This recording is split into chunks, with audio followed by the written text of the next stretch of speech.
पापा जी के साथ मौत के बदला मौत हमको चाहिए। श्याम तिवारी को मार दिया। श्याम तिवारी टेंगारी से पूरा सर, पूरा पिट्ठी पूरा काट दिया। पागल है नहीं वो पागल की तरह मतलब टेंगारी फारसा लेके घूमता ही रहता है और टेंगारी फारसा से मतलब इनको मर्डर कर दिया। मतलब जमीन इनको नहीं हासिल हुआ इसके लिए। नमस्कार, मैं हूं सोनी झा और आप देख रहे हैं न्यूज मिशन इंडिया। अभी हम मौजूद हैं बासोपट्टी थाना अंतर्गत फेट गांव में और यहां से एक बहुत ही दुखद घटना सामने आई है, क्योंकि अभी वर्तमान समय में जमीनी विवाद जो है, जमीनी विवाद की वजह से बहुत जगह पर देखा जा रहा है जो हत्या कर दिया जाता है। छोटी छोटी जो मामूली बात होती है, छोटी छोटी मामूली बातों पर भी हत्या कर दी जाती है। और जमीनी विवाद के लिए सरकार के द्वारा थाना दिवस का आयोजन किया जाता है, जिसमें कि जिन लोगों का जमीनी विवाद होता है वो थाना दिवस के दिन थाना पर जाते हैं और अपनी जो जमीनी समस्या है उसका निपटारा करते हैं। लेकिन यहाँ पर लोग अपनी जमीनी समस्या को थाना दिवस में जाकर नहीं निपटाते हैं, बल्कि आपस में ही लड़ाई झगड़ा कर निपटाते हैं। और जमीनी विवाद की वजह से लोगों की हत्या कर देना आम बात हो गई है। अभी यहाँ पर फेट गांव में एक ऐसा ही मामला हमारे सामने आया है, जो कि एक 70 वर्षीय वृद्ध जो कि गांव के मंदिर में पंडित थे, उनकी जमीनी विवाद की वजह से उनके जो सगे चाचा हैं उनके द्वारा उनकी तेज धार हथियार से हत्या कर दी गई है। और हत्या जंगल में कर दी गई थी। जब वो मंदिर पूजा करने के लिए गए हुए थे तब उनकी हत्या करके उन्हें फेंक दिया गया था। और गांव के जब छोटे छोटे बच्चे उधर से आ रहे थे तो बच्चे ने जब देखा तब गांव में आकर उनके परिजनों को इसके बारे में सूचना दी। और परिजनों जब तक परिजन लग गए तब तक उनकी हालत काफी नाजुक हो गई थी। फिर उन्हें बासोपट्टी के हॉस्पिटल में भर्ती कराया गया, लेकिन वहां से रेफर करके उन्हें मधुबनी भेज दिया गया। फिर मधुबनी से ये लोग पटना जब लेकर जा रहे थे तो पटना के रास्ते में ही उनकी मृत्यु हो गई थी। और फिर उन्हें सदर अस्पताल में पोस्टमार्टम के लिए भेजा गया। और अभी पोस्टमार्टम के बाद उनके शव को उनके गांव पर लाया गया है और जिसने हत्या की है उनके आंगन में उनके शव को जलाया जा रहा है। और यहाँ के जो लोग हैं वो काफी आक्रोशित दिख रहे हैं, क्योंकि जो हत्या किया है, जो उनके जो सगे चाचा है जिनके द्वारा उनकी हत्या की गई है, वो अभी घर छोड़कर भाग गए हैं। इसीलिए ये लोग आक्रोशित होकर उनके आंगन में शव को जला रहे हैं। तो यहाँ के जो लोग हैं, उनके जो बेटे बहू हैं और जो गाँव के लोग हैं, उन लोगों से बात करते हैं और पूरा मामला जानते हैं। यहाँ पर आंगन में सबको जलाया जा रहा है, इसका कारण क्या है? वहाँ पे मर्डर कर दिया। कहाँ पर? श्याम तिवारी। किनका मर्डर किया है? लक्ष्मण तिवारी का। आपके कौन है? पिताजी। मर्डर क्यों किया है? 2 महीना पहले जमीन विवाद था। जमीन हमारा था, हमारे पिताजी का नाम, दादाजी का नाम का रजिस्टरी था, मगर ये कब्जा कर रहा था जबरदस्ती, जो हमारा है। हम लोग इसको मतलब बोले, समाज को बताए, समाज आधार तौर पे पंचनामा कागज बन गया। बोला जा आज के बाद दोनों पार्टी में से कोई पार्टी झगड़ादन नहीं करेगा, अगर जो करेगा इसका कागज पेश हो जाएगा, इसके ऊपर FIR होगा। मगर हम कल के डेट में खेत पे गए थे। हमारे पिताजी ब्रह्म बाबा का पुजारी है, वो रोज पूजा करने के लिए जाते हैं और पूजा करके लौट के आ रहे थे तो ये रास्ते में पकड़ के श्याम तिवारी टेंगारी से पूरा सर, पूरा पिट्ठी पूरा काट दिया। ऐसा काटा जो मतलब ले जाते वहाँ से हम बासोपट्टी गए, बासोपट्टी से रेफर किया मधुबनी, मधुबनी से रेफर किया दरभंगा, दरभंगा से रेफर किया पटना, पटना जाते जाते हमको गंगा पुल पे जाते जाते मेरा पिताजी ऑफ हो गया। आप लोगों ने इसके बारे में पुलिस को कंप्लेन किया है? कंप्लेन किए हैं पुलिस को। तो पुलिस के द्वारा अभी तक क्या कार्रवाई किया गया है? पुलिस के द्वारा अभी कुछ कार्रवाई नहीं किया गया है। और जिसने मारा वो कहाँ पर है? वो कल ही भाग गया, निपता हो गया। कहाँ है कुछ आप पता नहीं है। और ये जो आप लोग आंगन में सब जला रहे हैं, किसका? श्याम तिवारी का, जिसने मारा है। जिसने मारा। उनका पूरा परिवार भाग गया है? नहीं, इनका बेटा नहीं है, बेटा ऑफ हो गया है, परिवार ऑफ हो गया है। वो खुद है 1 नंबर क्रिमिनल गुंडा है।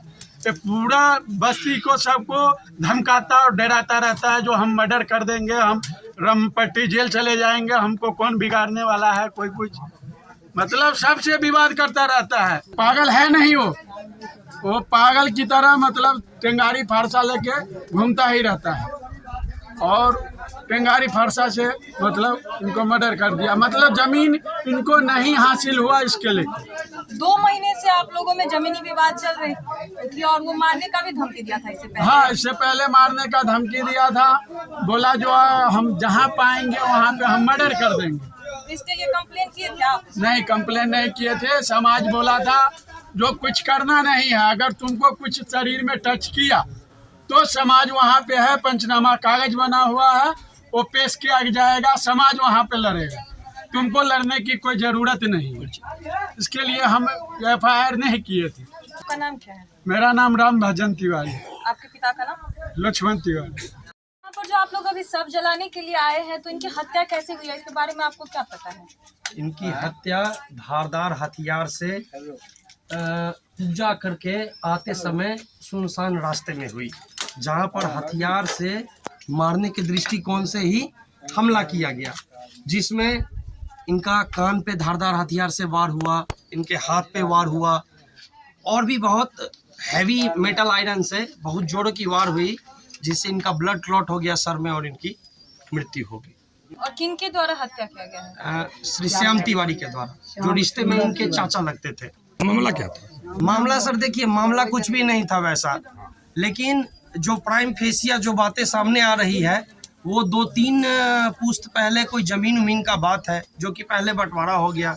अब वो कुछ दिनों से बोल रहे थे कि ऐसे नहीं ऐसे बंटवारा होगा, जिसमें कोई खोपड़ी उपड़ी का उखाड़ गाड़ का बात हुआ। फिर इनके जिनकी हत्या की गई है उनके बच्चों के द्वारा उनको समझाया भी गया था 1.5-2 महीने पहले। समाज भी था, पंचनामा भी बनाया गया था समाज के समक्ष, लेकिन उन्होंने इन किसी भी चीज का मान नहीं रखा और धारदार हथियार से कल सुबह 8-8:30 बजे इनकी हत्या कर दी गई। ये लोग जो पुलिस को कंप्लेन किया है, तो अभी तक पुलिस यहाँ पर आए हैं या नहीं? नहीं, अभी तक पुलिस यहाँ नहीं पहुँचा। सबका पोस्टमार्टम करवाया गया? सबका पोस्टमार्टम कराया गया है। तो पुलिस करवाया होगा? पुलिस करवाया है जी सर। लेकिन यहाँ पर नहीं आया। नहीं, यहाँ पे नहीं यहाँ है, अभी तक घर पे न यहाँ आई है, न साइट ऑफ इंसिडेंस में भी पुलिस नहीं पहुंची है।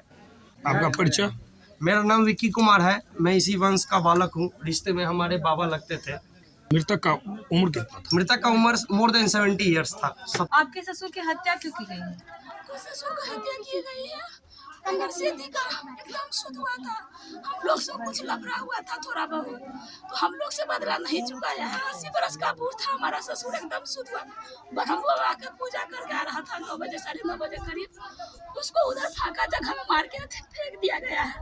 वहाँ पर छोटा छोटा बच्चा देखा है, वो आया हमको बोलने के लिए ऐसा ऐसा आपको ससुर को मार के फेंक दिया है। जब तक हम यहाँ से गए हैं, थोड़ा घर सब दूर है, जब तक हम गए हैं वहाँ पे, तब तक वो मोटरसाइकिल से लेके भाग गए हैं। बूढ़ा को छोड़ दिया वहाँ पे खेत में पड़ा हुआ, आपने भाग गया एकदम। कब मारा आपके ससुर को? काल मारा है 9 साढ़े 9 बजे करीब सुबह में। सुबह में मृत्यु कब हुई उनकी? 12 बजे करीब हुआ। अभी कुछ गांव का लोग उससे बात करता है, बोलता है तुम मार दिया है, और तुम तो क्या बोल रहा है, हम अभी क्या मारे हैं, अभी उसको हम खानदान को उठाएंगे। एक हमारा 10-12 साल का बच्चा है, 10वीं में पढ़ रहा है, वो बासोपट्टी जा रहा है पढ़ने के लिए, उसी पे लगा हुआ था। सो एक लड़का है इसको हम बंद सुकटा देंगे, लेकिन उस रास्ते से मेरे बेटा नहीं आ गया। मेरे ससुर उस दिन आ गया पूजा करने, तो उस दिन हमारे ससुर को मार दिया है एकदम जान से। आपके बेटे को उस दिन मारना मारना चाहता था, अभी भी लगा हुआ है, बोला अभी भी हम उसको नहीं छोड़ेंगे। ये जो जमीन का आप लोगों का मामला चल रहा था, कितना जमीन के लिए वो मारा है आपके ससुर को? 10-12 कट्ठा का जमीन है, 12 कट्ठा का साइड है, गाछी इधर है, और गाछी 60-70 साल से ऊपर बंटवारा हो गया है, 3 पुश्त इस पर बीत गया है। तब वो 6 कट्ठा उसको हुआ है, 6 कट्ठा मुझको हुआ है। उसके बाद बहुत अच्छा के बाद, लेकिन अब वो बोल रहा है हम ऐसा नहीं ऐसा बटेंगे, वो भी गाछी भी बटेंगे, थोड़ा खेत भी 6 कट्ठा है वो भी बटेंगे, बाद में हम घराड़ी भी बटेंगे। इसलिए हम लोग लफड़ा किए हैं। तो आजकल का बंटवारा तो है नहीं, 50-60 साल का बंटवारा है, तो कैसा चलेगा। लेकिन आप लोग इस पर कुछ कार्रवाई कीजिए। अब हमारा एक ससुर था, वो भी चला गया। अब एक ठो बच्चा को लेके हम रहते हैं, बासोपट्टी जाता है, अभी भी हमको धमकाता है, समाज लोग फोन करता है, अभी भी हमको धमकाता है। आपका नाम? हमारा नाम सुगंधा देवी। क्या मांग करती हैं आप लोग पुलिस प्रशासन से? हम यही मांग करते हैं कि मतलब आत्महत्या कर दीजिए, मौत के बदला मौत हम लेंगे, उसके बाद हमको कुछ नहीं चाहिए। आपके ससुर को जो मारा हुआ रिश्ते में आपके कौन लगते हैं? और रिश्ते में बाबा लगते हैं आपके ससुर के? चाचा अपने परी छथिन दियाद। अपने चाचा है आपके ससुर के? सगे चाचा ने मारा है भतीजा को। हाँ, चचा ने मारा भतीजा को, जान से मार दिया, आत्महत्या कर दिए, तरपा तरपा करके मारे जंगल में। यही है आपका सबूत, ये देखिए यही झोरा है। नहीं मैं घुसा पेल के डोना के भाई गेले धक इसी में टेंगारी था, यही टेंगारी से सबको मारा। जे सब देख अभी हमने इनके परिजनों से बात की और जो गांव के लोग हैं उन लोगों से भी बात किया और उन लोगों के द्वारा बताया गया है ये जो इनका जमीनी विवाद था वो 2 महीने से चल रहा था और वो बार बार इन लोगों को धमकी भी दे रहे थे जान से मारने की, लेकिन गांव के और समाज के लोगों के द्वारा पंचायत बिठाकर आपसी में ही बात खत्म कर दिया गया था और बॉन्ड बनवाया गया था जिसमें कि बात खत्म हो गया था, लेकिन फिर भी वो धमकी दे रहा था और जिनकी हत्या की गई है उनके पोती को वो मारना चाहता था। इसी वजह से वो उस दिन उस रास्ते में उसका इंतजार कर रहे थे तेज धार हथियार के उसकी हत्या करने के लिए, लेकिन वो जो बच्चा था वो दूसरे रास्ते से घर आया और उनके बाबा उस रास्ते से जा रहे थे जिस वजह से उसे वो बच्चा नहीं मिला तो वो अपने भतीजे की ही हत्या कर दिया और इनके जो अभी भी उन लोगों के द्वारा इनको धमकी दिया जा रहा है, इनकी जो जिनकी हत्या की गई है उनकी जो बहू है वो बता रही है कि अभी भी उनको गाँव के लोग फोन करते हैं तो वो अभी भी बोल रहे हैं जो अभी भी हम उनके पूरे परिवार को खत्म करेंगे, अभी भी हम हत्या करके भाग गया है, लेकिन फिर भी इन लोगों को धमकी दे रहा है। इस पर पुलिस प्रशासन को जल्द से जल्द संज्ञान लेना चाहिए क्योंकि इस तरीके के जो अपराधी है जो एक हत्या करके भाग चुका है लेकिन फिर भी इन लोगों को जान से मारने की धमकी दे रहा है तो ये आगे और बड़ा कांड कर सकता है। तो इस पर पुलिस प्रशासन को जल्द से जल्द संज्ञान लेना चाहिए और ऐसे अपराधी को पकड़कर कठोर से कठोर सजा देनी चाहिए। फिलहाल के लिए इतना ही, मिलते हैं किसी और नए वीडियो में, देखते रहिए न्यूज़ मिशन इंडिया।